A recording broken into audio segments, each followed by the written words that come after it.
député. Maintenant, nous poursuivons avec l'intervention de Madame la députée de Verdun. Merci, Madame la Présidente. D'entrée de jeu, je veux dire que j'ai beaucoup apprécié entendre les collègues de René Lévesque parce que ça a venu vraiment rappeler certains propos que j'ai lus ailleurs. Puis, il y a quelques semaines, Le Devoir reportait que le Marinvest a déjà commencé à faire la promotion du projet lors d'une mission Québec-Canada. Dans cet article, on dit également que même si on ne va pas communiquer publiquement les détails, étant donné qu'il y a des étapes préliminaires qui n'ont pas été franchies, comme aussi également expliqué par le député de René Lévesque, il y a déjà commencé à avoir des rencontres et des présentations du dit projet. Puis je me demande, je pose la question, je ne m'entends peut-être pas une réponse tout de suite, peut-être savoir, est-ce que déjà le député de René Lévesque a rencontré puis a eu la présentation de ce projet? Est-ce qu'il y a d'autres élus qui ont déjà eu la présentation de ce projet? Parce que ce qui est écrit dans le journal, puis qu'est-ce qui est rapporté déjà par les lobbyistes de Marinvest, c'est que des rencontres avec des élus locaux ont commencé à avoir lieu. Rencontrer un lobbyiste, c'est pas ça l'enjeu. Mais de nous dire qu'on ne peut pas se positionner parce qu'on ne connaît pas les détails du projet, moi, je me gardais une réserve. Parce que je sens puis j'ai l'impression que ce projet-là commence à être connu de plus en plus. Puis je vais juste citer certains passages ici. On nous dit que les démarches sont bien entamées, en plus du tracé préliminaire au gazoduc, des mandats de lobbying actifs et des rencontres avec des représentants politiques depuis près d'1 an ont eu lieu. L'entreprise norvégienne a pu faire une représentation dans le cadre aussi d'une mission économique organisée en novembre dernier au port de Rotterdam, qui est le plus important d'Europe. On nous dit que lors de cette présentation, il y avait bel et bien des représentants du Québec et du Canada. Alors, je veux bien que les gens nous disent qu'ils sont pour le projet. Mais de nous dire qu'on ne peut pas prendre position parce qu'on ne connaît pas les détails, je n'accepte pas. Parce que ces détails-là commencent à être pas seulement très connus, on commence à comprendre l'ampleur du projet et nous pouvons déjà prendre position et nous pouvons déjà dire haut et fort qu'on ne veut pas des gazoducs, des nouveaux pipelines au Québec.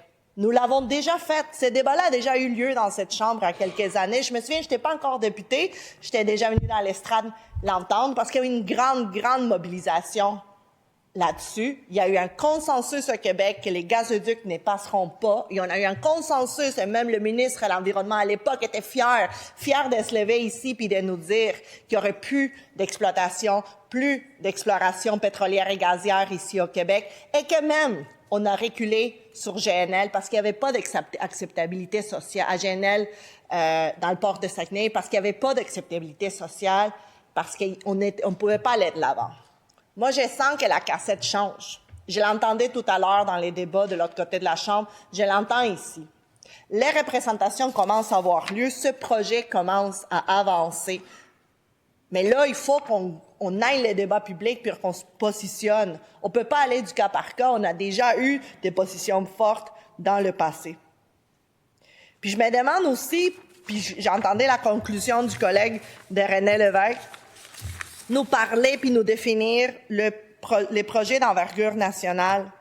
Mais pas seulement on voit qu'on commence à comprendre les détails, on voit un avis favorable vers des grands projets d'envergure dans la région. On nous cite même les différents critères qui se trouvent mot par mot dans le projet de loi d'accélération de projet du ministre Girard. Fait que moi, je fais le calcul, 1 plus 1. Marinvest s'en vient au Québec et le projet de loi 5 est fait sur mesure pour ce projet-là. Est-ce que quelqu'un dans le gouvernement est capable de me dire le contraire? Parce qu'on entend le débat tout à l'heure, ça se dessine très bien devant nos yeux. Nous sommes en train de faire un projet de loi d'accélération des grands projets sur mesure pour une compagnie gazière qui va venir en contre des positions unanimes que je croyais, parce que j'entendais aussi de l'autre côté de l'opposition officielle nous dire qu'ils ne vont pas tout de suite se positionner contre. Moi, je croyais que c'était unanime au Québec, mais je vois juste un grand recul. Un recul pour nos types de projets de développement, mais un recul aussi pour l'environnement, Madame la Présidente. Les Québécois et Québécois le pensaient qu'on avait tourné la page. On avait tourné la page à ce type de projet. On a mené ensemble un combat historique contre GNL Québec et les gazoducs. Un projet, puis je veux le rappeler, qui a été rejeté dans cette Chambre en 2021 et en 2022 parce qu'il était fondamentalement incompatible avec nos cibles de réduction des GS, avec nos cibles climatiques. Et tout le monde ici, on a fait des motions, j'ai porté des motions, on a tous voté pour en disant à quel point l'environnement c'est important, à quel point il faut réduire nos gaz à effet de serre. Maintenant, avec ce que j'entends, on met ça de côté. On est en train d'aller en contre notre dignité environnementale.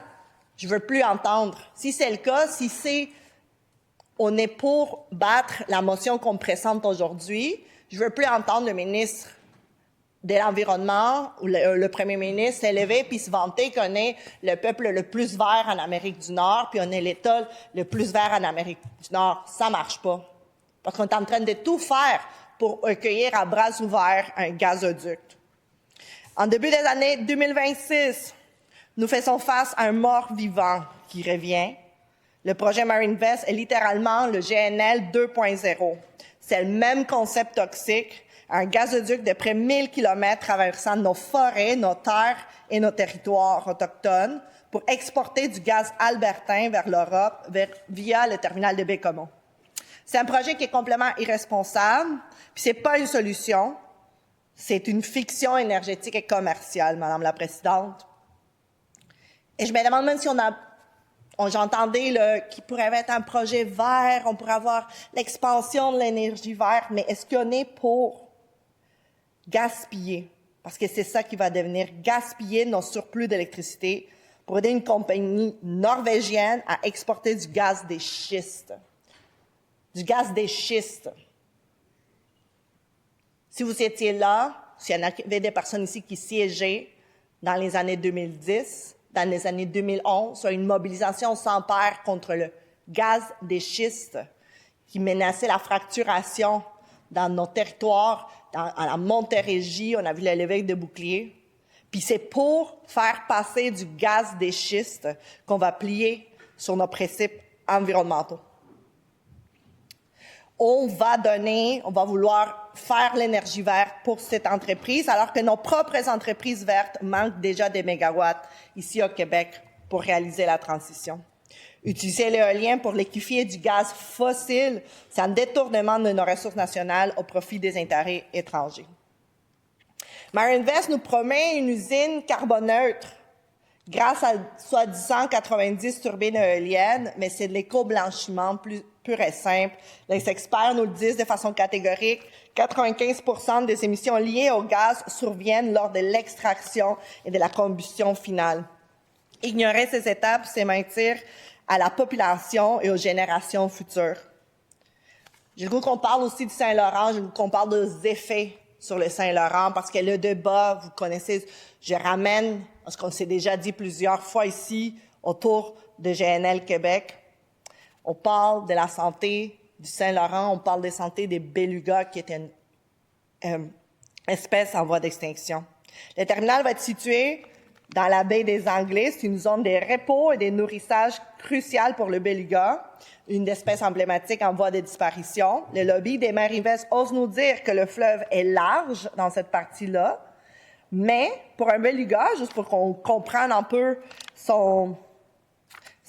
la façon d'être en lien avec son environnement, ils utilisent ce qu'on appelle l'écolocalisation. Un mécanisme que, je veux dire, je pourrais pouvoir parler longtemps ici, fascinant d'un point de vue écologique. C'est-à-dire qu'ils utilisent le bruit pour se localiser. Et le bruit d'un méthanier de 300 mètres n'est pas un simple bruit de fond, c'est un aveuglement acoustique pour cette espèce-là. C'est forcer un être vivant à habiter dans un concert de rock 24 heures sur 24. C'est ça que ça veut dire. On ne sauve pas le Saint-Laurent en transformant le garde-manger des belugas en autoroute pour du gaz des schistes. En plus, déjà, nous avons tous été au courant, on a vu ce film à plusieurs reprises. Le BAP l'a dit en 2021, de tels projets entraînent un ajout net des GES au niveau mondial. À un moment où on devrait au moins s'approcher un peu des cibles climatique qu'on est en train d'abandonner, malheureusement, peu à peu. On baisse les bras et on fait des choses sur mesure pour ces compagnies gazières. Pour nous, il est inacceptable d'utiliser l'énergie propre pour liquéfier l'énergie sale. Les blocs d'énergie devraient servir à décarboner nos industries et pas faciliter l'exportation du combustible fossile. J'ai le goût de rappeler l'origine de ces gaz. La fracturation hydraulique, c'est une pratique que nous avons interdit au Québec, comme je le disais, parce qu'elle empoisonne l'eau, défigure le territoire. Puis pourquoi on va accepter d'être complice d'une méthode de production chez des voisins que nous, ici, on juge déjà dangereuse pour notre propre sous-sol et nos propres communautés. Pour nous, ça demeure de l'hypocrisie soutenir Marinvest. Parlons d'économie, parlons des risques financiers. Le projet est évalué entre 30 à 38 milliards de dollars. Puis, on le sait comment ça est en train de finir, tous ces méga-projets-là. Quand les banques internationales vont refuser de prêter l'argent pour les énergies du passé, parce que de plus en plus de banques ont des critères de durabilité au niveau des prêts puis des investissements, et là, on nous ramène à des énergies du passé. Mais quand les banques seront plus capables de prêter cet argent-là, bien, les promoteurs vont venir frapper à notre porte. Ils nous présentent un beau projet, ils vont nous dire combien d'emplois et tous les développements pour la région. Et là, une fois qu'on a trouvé le projet extraordinaire, ils vont nous dire, ben là, c'est à votre tour, le Québec, de mettre l'argent sur la table. Alors, combien d'argent d'investissement Québec on va mettre dans ce type de projet? C'est la question qu'on pose, qu'on pose dans le cadre du projet de loi 5. On voit le lien direct avec le développement de Marinvest. Combien d'argent ça va coûter aux fonds publics?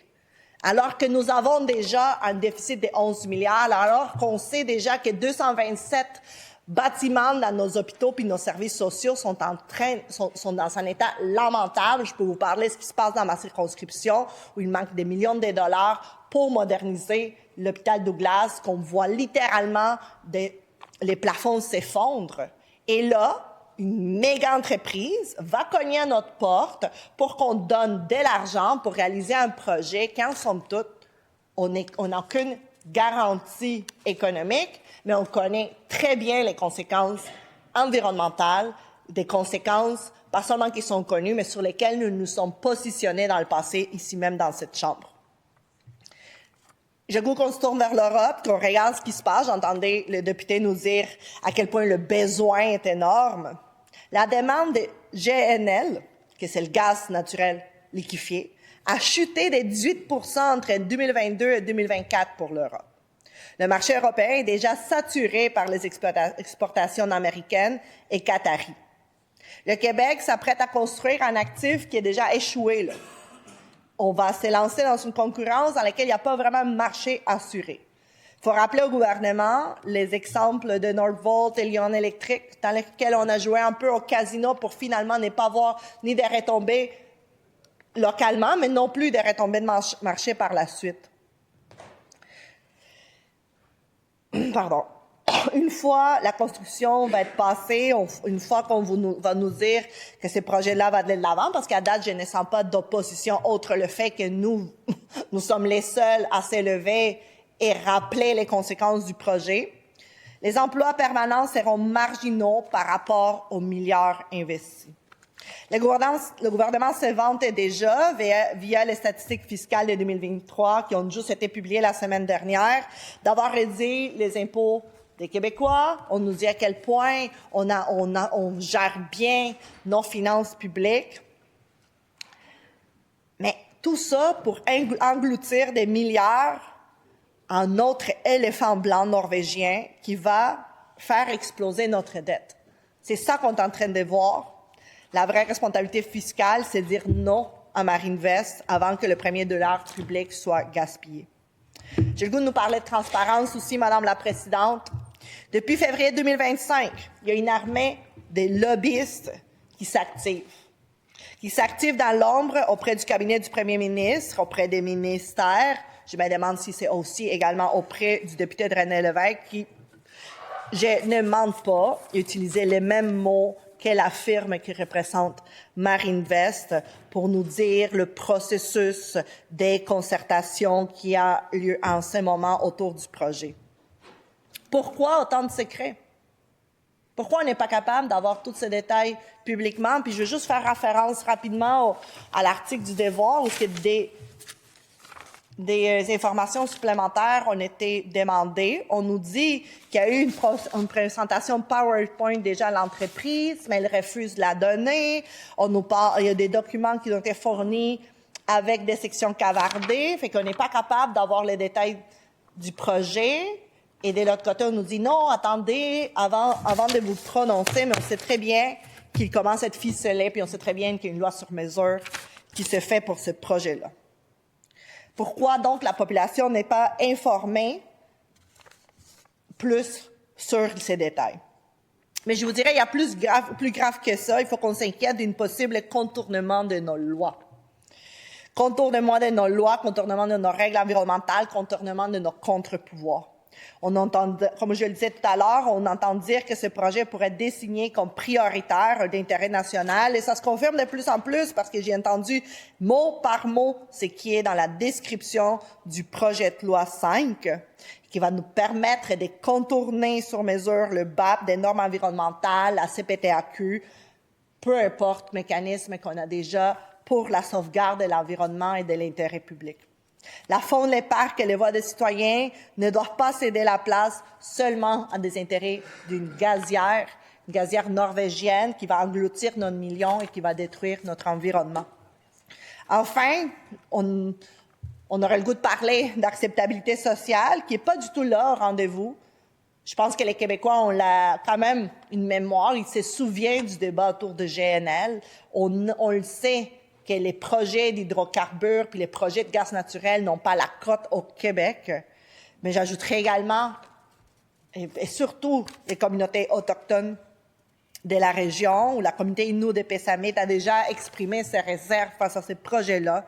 On ne peut pas bâtir l'avenir du Québec en ignorant les droits territoriaux, en imposant des infrastructures fossiles sur des territoires qui n'ont pas été cédés, et sur des territoires aussi que ces communautés veulent protéger. Je me demande si le gouvernement peut cesser de juste avoir une ouverture à n'importe quel projet polluant comme celui-là sous prétexte qu'il brille dans une présentation PowerPoint que je pense que tout le monde en aimerait l'avoir pour être capable de comprendre l'ampleur. Mais, comme je vous dis, Madame la Présidente, c'est un GNL 2.0. On voit très bien qu'on va être dans la même situation. J'ai le goût de rappeler aussi les positions des collègues des autres partis. Le Parti québécois, lors du débat GNL, a voté contre ce projet. Il a même voté contre les hydrocarbures jadis. Je me souviens bien aussi d'un député du Parti québécois qui avait déposé des projets de loi qui allaient dans ce sens pour se retirer de notre dépendance des hydrocarbures. Et j'ai hâte de voir, parce que là, je connais la position du Parti libéral, qui va battre notre motion, qui veut continuer à donner en aval une carte blanche à ce type de projet. J'ai entendu la position de la CAQ. Je me demande, ça va être quoi la position du Parti québécois, s'il va maintenir cette ligne ou succomber aux sirènes des redévances et aux promesses des Marinvest. Voter pour cette motion, on le rappelle, c'est de choisir l'avenir. C'est de choisir l'avenir de nos terres, l'avenir de la génération future, plutôt que les intérêts d'une industrie fossile qui est mourante. L'ère des combustibles fossiles touche à sa fin. Ne laissons pas Marinvest transformer le Québec en corridor pour une industrie du passé. Le Québec a déjà dit non. Non au gaz de schiste, non à GNL Québec. Puis aujourd'hui, on demande à l'Assemblée de dire non à Marinvest une fois pour toutes. Merci, Madame la Présidente.